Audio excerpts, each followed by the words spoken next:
Today we continue Silavanta Sutta. First, we have to recite question and answer Pali.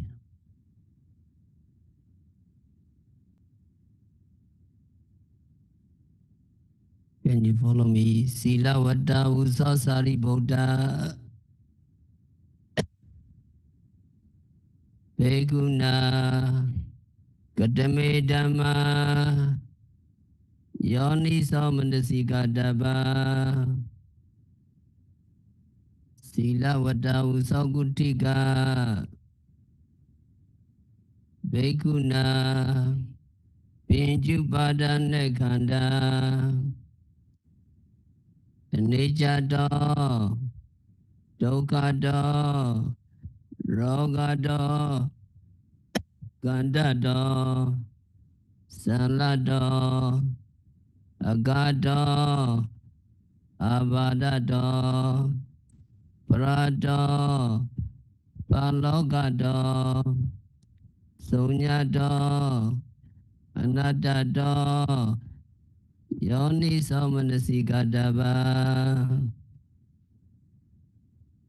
Recite together. Silavanta Usasari Buddha Vedave Dhamma Yoni Samanasigadaba Silavanta Usagutika Bhikkhuna Pinjuparanekanda Nijado Dokado Rogado Gandado Agado Abadado Prado Balogado Sunyado Anattā Yoni Samanasigadaba. Translation, read together. Friends Buddha, that a virtuous bhikkhu should carefully do. Frank Kutika, the virtuous bhikkhu should carefully attend to.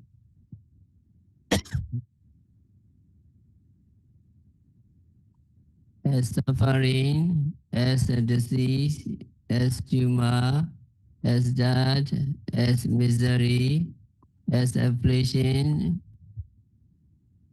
as dissolution, as empty, as non-self. I continue. Can you follow me? Katame Pinja Seyadidam Rupu Parane Kanda Vedanu Parane Kanda Sinu Parane Kanda Singaru Parane Kanda Vinyanu Parane Kanda. Read together. Katame Pinja Seyadidam Rupu Parane Kanda Vedanu Parane Kanda Sinu Parane Kanda Singaru Parane Kanda Vinyanu Parane Kanda. So the question is, what are the things a virtuous and instructed meditator should carefully attend to? The answer is, a virtuous and instructed meditator should carefully attend to the 5 aggregates subject to clinging, upadana khanda, as impermanent, as suffering, as a disease, as tumor, as death, as misery. As misery, as affliction. We finished 7 aspects of the aggregates. All of the 7 are aspects of being dukkha. So the five aggregates can be seen as dukkha, or in terms of these seven individual aspects, in seeing them as the disease, as the tumor, and so on, you are seeing the dukkha aspects of the five aggregates. So the next is parato, alien. A person who is an alien is not in our control because he owes loyalty to another country. He is an outsider. We have no authority over him, so we refer to him as alien. The five aggregates, our mind and matter, must be regarded as alien. Five aggregates or mind and matter are not belong to us. It's something we cannot control. This alien aspect belongs to Anattā, nature dukkha anatta. And the teaching of Anattā is the most distinctive feature of the Buddha teaching. It is the most difficult to understand, the most misunderstood, and the most misinterpreted of the teaching of the Buddha. The Buddha appeared at a time when most people strongly believed in the existence of an inborn entity called Atta. Almost all other faiths believe in one kind of Atta or another, but the Buddha appeared and he taught that there is no self, no Atta. There are only the five aggregates, and these five aggregates are not Atta.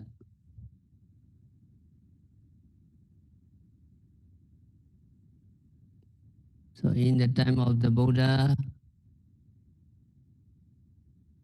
Atta was seen as different things. Atta as a master, Atta as one who lives somewhere permanently,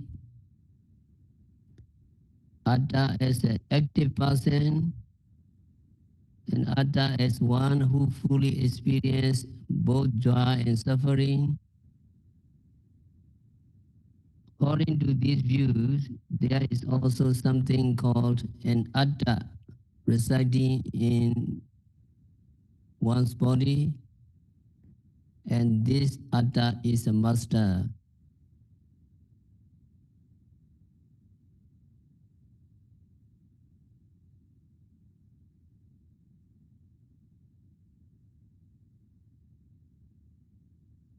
It is a master of itself and it is a master of the body.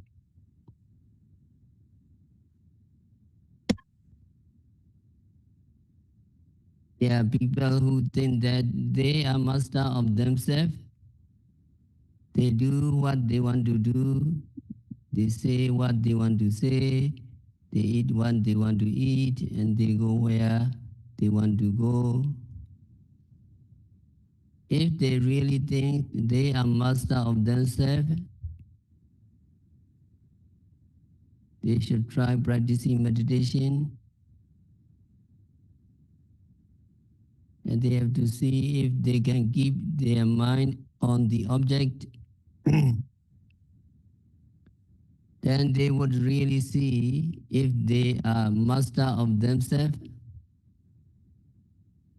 The minds will wander quite often,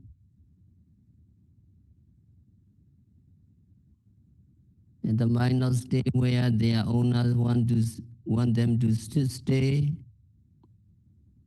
Faced by these five aggregates, there is this helplessness in us.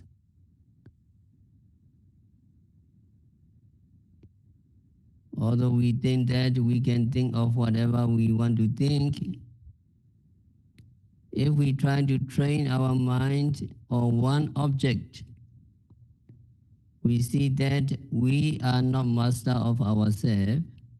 We are at the mercy of our mind. And so the sense of anatta manifests itself to us when we try to practice meditation. Then we know with certainty that we are not master of ourselves. Actually, there is nothing that is master of the body.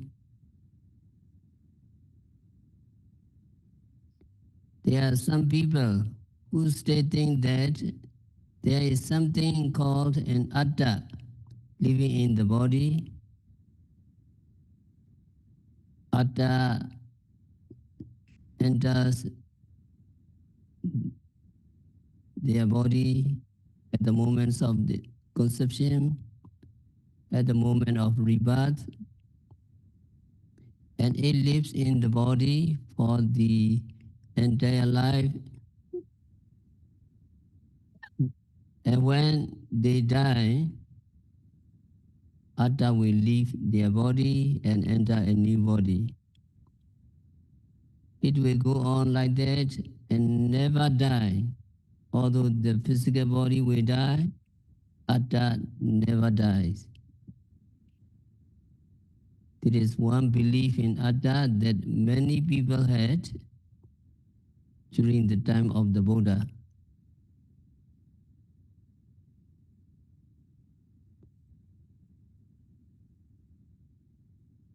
So are we really free from the kinds of view? Some Buddhists even say something like this.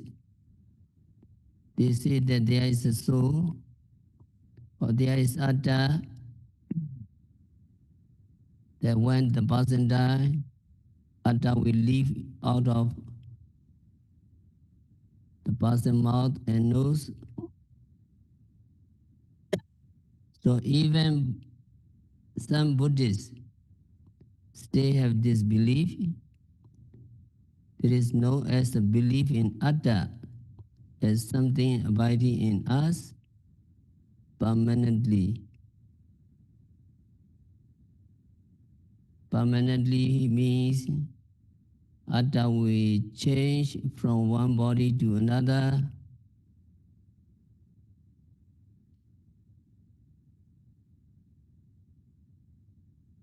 And it goes on without becoming impermanent.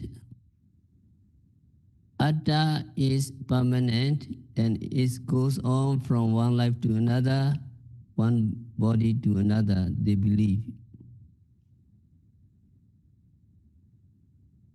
Only the physical body deteriorates and physical body dies. This belief is compared to wearing new clothes. When clothes get old and dirty, a person leaves them and gets new clothes. In the same way, this atta resides in the body. And when the body becomes old and dies, the atta will move into another new body and so on. They believe in this way. And there are also some people who believe there is an atta, and this atta does everything they do. When they do something, it is not they who do action, but the atta. Whatever they do is actually the actions of atta. There is one view of atta, karaka atta. There is another view that it is atta that experienced. There is atta that enjoys. There is atta that suffers.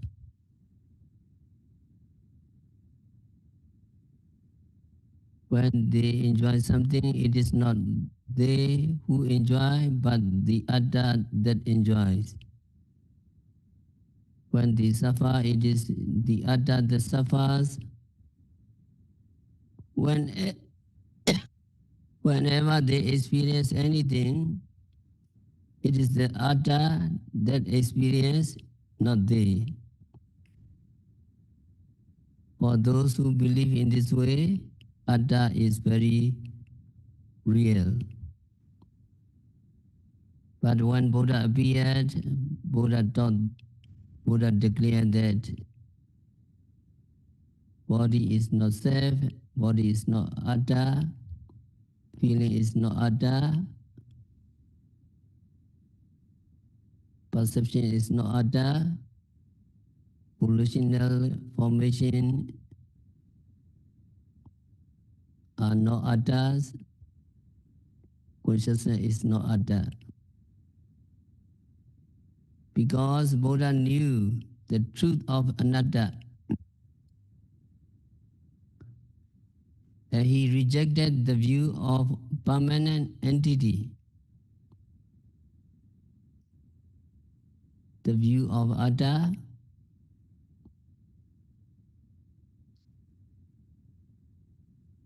It is important that we see the Anattā nature of the aggregates of clinging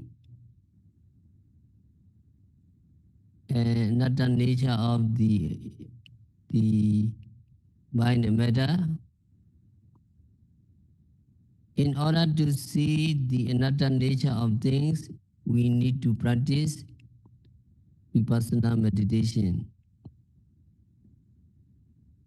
Only through vipassana meditation can we see that the rupa and others or the five aggregates are not self and not atta. And there is no atta in rupa, there is no atta in vedana, there is no atta in the five aggregates.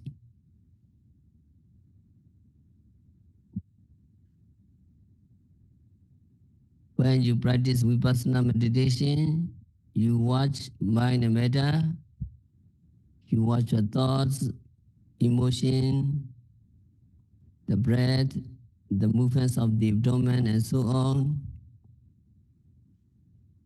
And when your concentration or understanding becomes mature, you begin to see the object, mind and matter, or the five aggregates clearly. When you begin to see clearly, you will know what they are, and then you will see them rise and fall.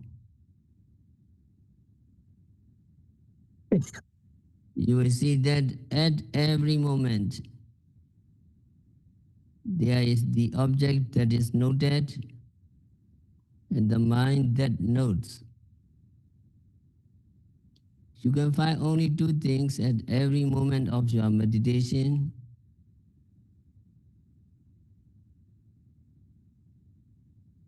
When you are mindful of the rising and falling of the abdomen,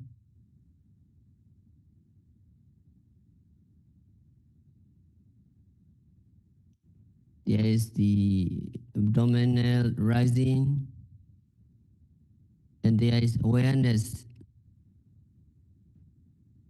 There are only these two things. There is nothing in the form of a person administering the mindfulness of the rising of the abdomen.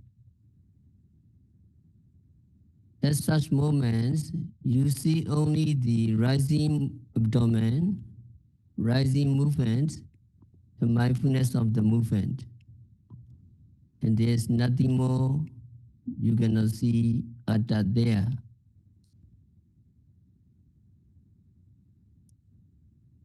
Only when you see through vipassana meditation that there is no Atta, there is no permanent entity involved in seeing, hearing, and so on, to see the nature of anatta correctly. Anatta nature can be seen only through your practice of vipassana meditation.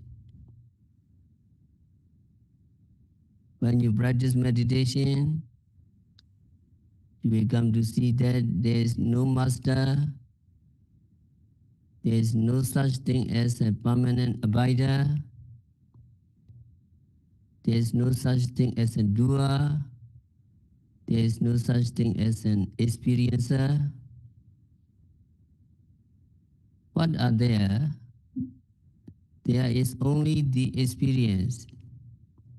There is only the doing. There is no doer.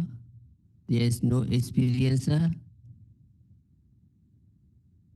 At every moment of any experience, you can see for yourself that no person, no individual, no other is involved, but just the doing action, just the experiencing action. So through vipassana meditation, you come to see the anatta nature of things. There is one kind of anatta nature.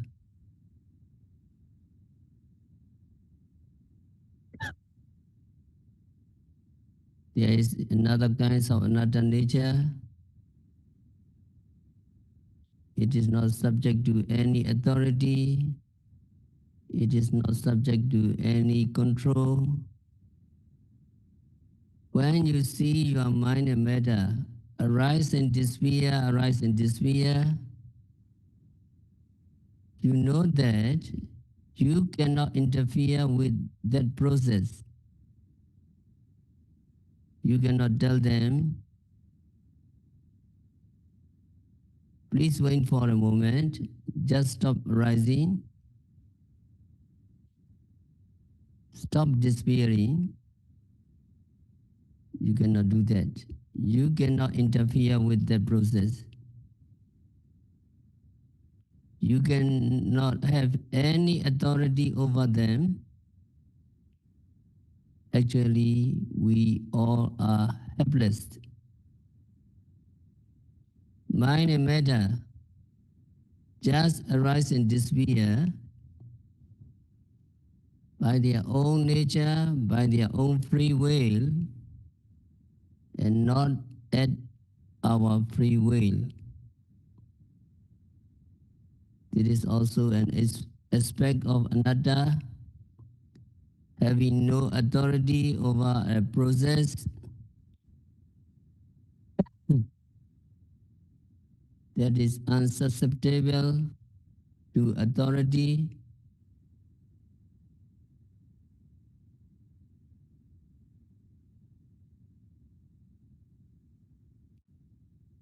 In order to know the anatta nature, we need to know three things.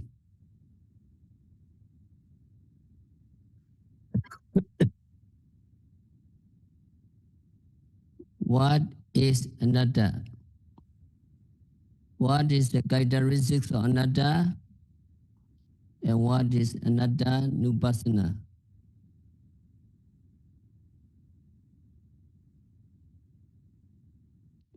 What is it that is anatta? The same five aggregates. The five aggregates are not self, and the five aggregates have no self. When you find the word anatta, you must be careful. Sometimes it is translated as meaning without atta. Instead, let us say that rupa is without atta. This would mean that there is atta, but rupa is without atta. Anattā really means not Atta, so it is the negation of Rupa being Atta. So when we say Rupa is Anattā, we mean Rupa is not Atta, not soul, not self.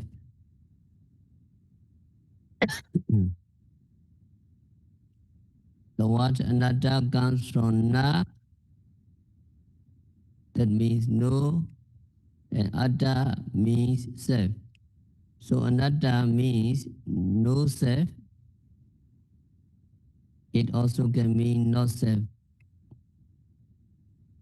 And when we extend the meaning, we can mean we cannot have any authority over it.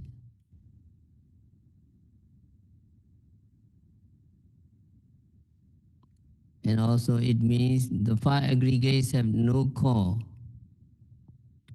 Some trees have an inner core, the heart wood, but Rupa, Vedana, Sinya, Sankara, and Vijnana have no such core that lasts forever and is permanent.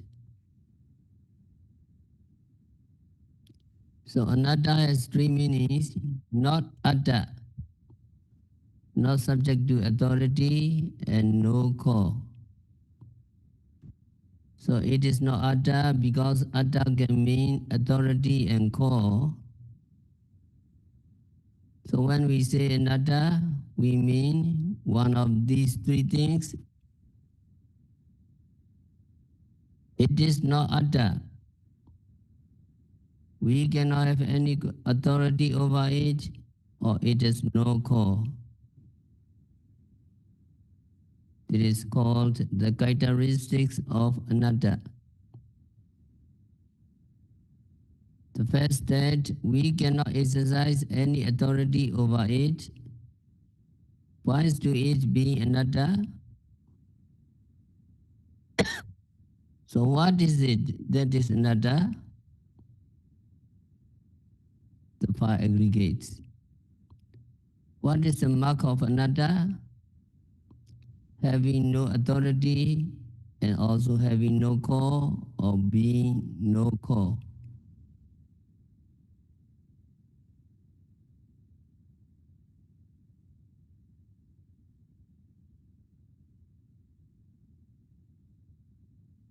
Understanding that five aggregates are Anattā,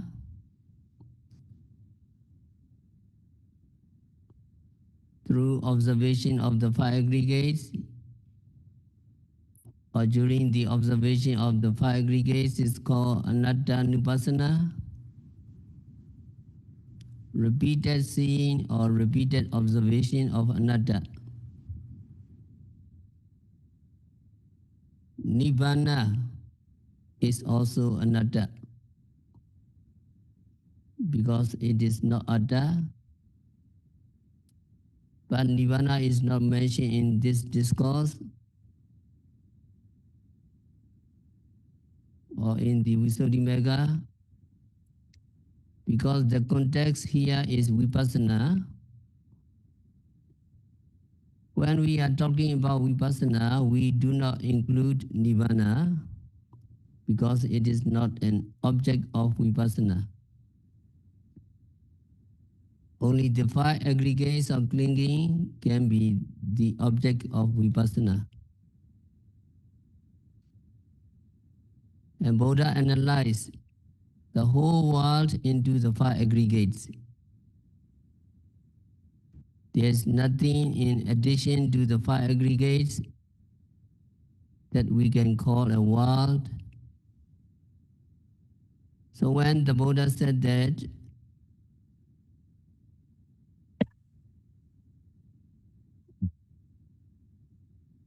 Buddha said that these five aggregates are not Atta, it amounts to saying that there is no Atta at all in this world.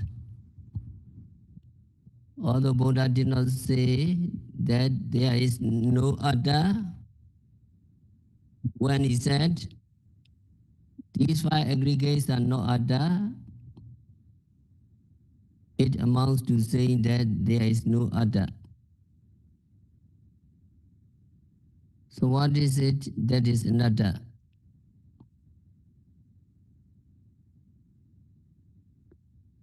What is it that is described as Anattā? Buddha declared the five aggregates to be not Atta.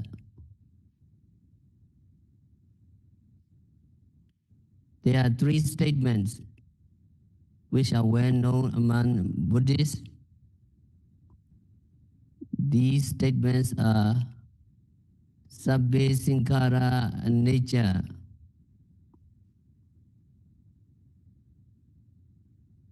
Sabbe Sankhara Dukkha, Sabbe Dhamma Anattā. Very famous teaching. All conditioned phenomena are impermanent. All conditioned phenomena are suffering. All Dhamma, all things are Anattā. So you very familiar this teaching. Need to remember, can you follow me? Sabbe Sankhara Anicca. Sabbe Sankhara Dukkha. Sabbe Dhamma Anattā. Sabbe Sankhara Anicca. Sabbe Sankhara Dukkha. Sabbe Dhamma Anattā. All conditioned phenomena are impermanent. All conditioned phenomena are impermanent. All conditioned phenomena are suffering. All conditioned phenomena are suffering. All things are Anattā. All things are Anattā. So you may differentiate. The first teaching is all conditioned phenomena are impermanent, sabbe sankhara, anicca. Second one, sabbe sankhara dukkha, all conditioned phenomena are suffering. And the third statement, all Dhamma, all things are Anattā. So in the first two statements, Buddha said all conditioned phenomena, all sankhara are impermanent, all conditioned phenomena are suffering. But in this third statement, Buddha did not use the word sankhara, conditioned phenomena, but Buddha used instead the word sabbe dhamma, all things are anatta. So according to the statement, all dhammas are not atta. All dhammas mean the five aggregates and nibbana. So we must understand that not only are the five aggregates anatta,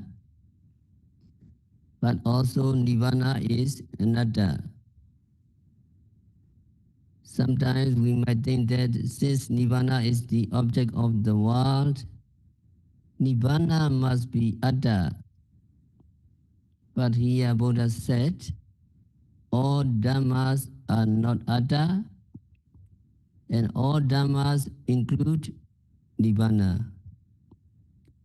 So when you come to anatta, you must understand that all five aggregates and also nibbana are not atta. So we must understand the third statement, sabbe dhamma anatta. All dhammas are, all things are anatta correctly in different contexts. When it is put as a general statement, we must understand all dhammas to mean the five aggregates and nibbana. When it is in the context of vipassana, then all dhammas mean the five aggregates only and not nibbana. That is because nibbana cannot be taken as an object of vipassana meditation. So in the Anattā Sutta, Buddha did not say that nibbana was anatta. Why didn't the Buddha mention that nibbana was anatta in that Anattā Sutta? Maybe it was because Buddha wanted to direct the five disciples to the practice of vipassana meditation. So for those who practice vipassana meditation, only the five aggregates can be the object of meditation. It is probably because of this fact that Buddha did not mention nibbana as anatta in the Anattā Sutta. So that is you need to know. So when we practice vipassana, we take the five aggregates of clinging as object, but we do not take nibbana as object. The purpose of vipassana is to see the three characteristics: nature, dukkha, anatta. Nibbana has none of these three characteristics. Nibbana have no nature, no dukkha, no anatta. Nibbana has none of these three characteristics. So however much we watch nibbana, even if we could, we will never see impermanence of nibbana or suffering of nibbana. And nibbana is anatta, not atta. This we must understand when we are talking about vipassana. When we are in the context of vipassana, we leave out nibbana simply because it cannot be the object of vipassana. But if we are speaking in general about such things as what is it that is anatta, then we may speak about the five aggregates and nibbana. Characteristics of impermanence, suffering, and non-self are called general characteristics of all conditioned phenomena, because they are found in all conditioned phenomena. That means in all aggregates, in all mind and matter. It is important that you see these three characteristics, because without seeing them, you cannot progress in the practice of vipassana meditation, and you cannot reach the stage of enlightenment.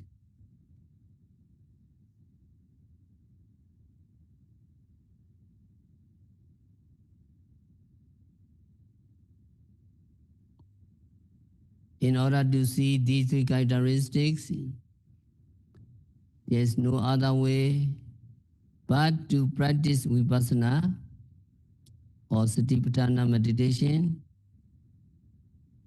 We also need to know what constitute these characteristics, why those who do not practice meditation cannot see them, how these concealments are broken. We need to know what results we can get from understanding or seeing the five aggregates as impermanence, suffering, and non-self. So we need to see, we need to observe the five aggregates subject to clinging as impermanence, suffering, and non-self. So we have to read the notes, look at your paper.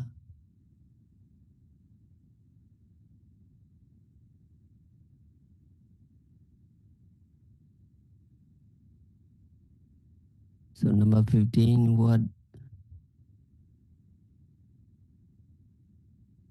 what is it? This is dukkha.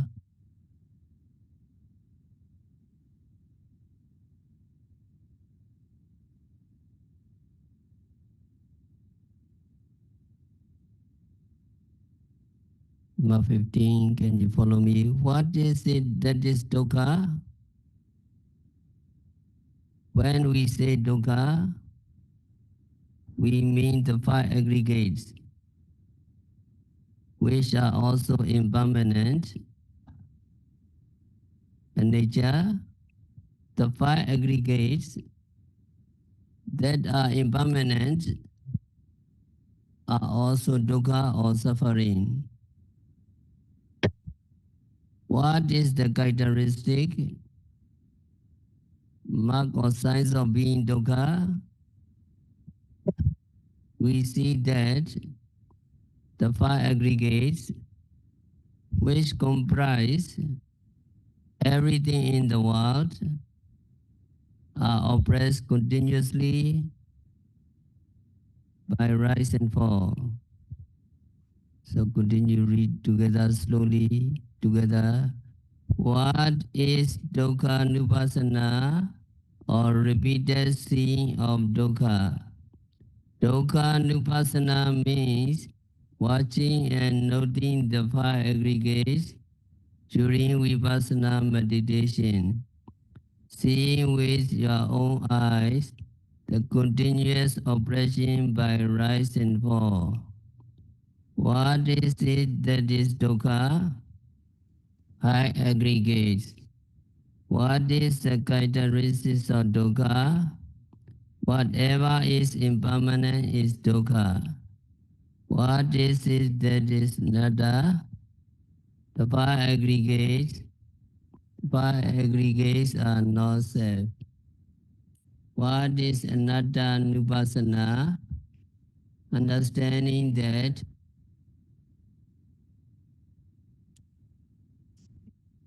the five aggregates by repeated seeing or repeated observations of anattā. So everything is nature, dukkha, anattā. Sabbe Sankara nature, Sabbe Sankara dukkha, Sabbe Dhamma anatta, very clear. But if we do not see, we need to put more effort to see the true nature of the five aggregates.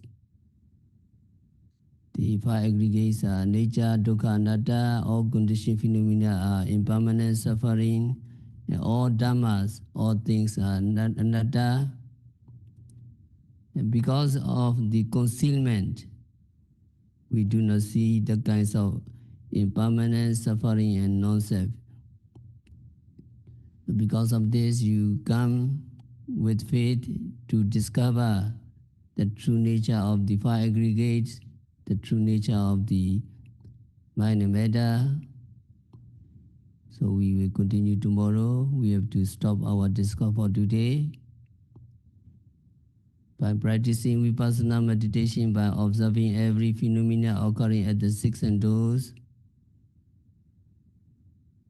by noting rising, falling, sitting, stretching, bending, seeing, hearing, smelling, tasting, touching, continuously and meticulously, may all yogis discover the three characteristics: impermanent nature, suffering nature, and non-self nature.